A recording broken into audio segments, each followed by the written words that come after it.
Deyə qardaş, sağ dediyim o 70 baş damazlıq dişi toğullar bunlardır. Hamısı qoşdan çıxmış. Buyur bax qardaş. Bax bu heyvanlardır. Görürsən qadana.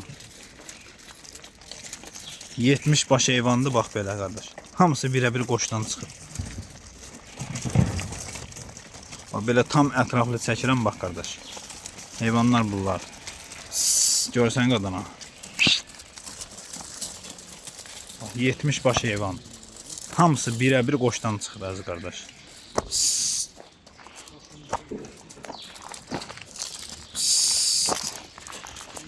Bu qoşlar görsən də içində, bunlardan qoşdan çıxır.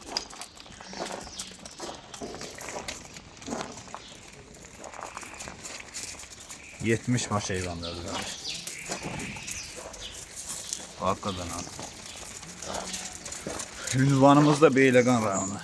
Kim istəsə, yəni əlaqə saxlayıb yanıb ala bilər. Bunlara bax. Ay maşallah, bu nə gözəllikdir Allah.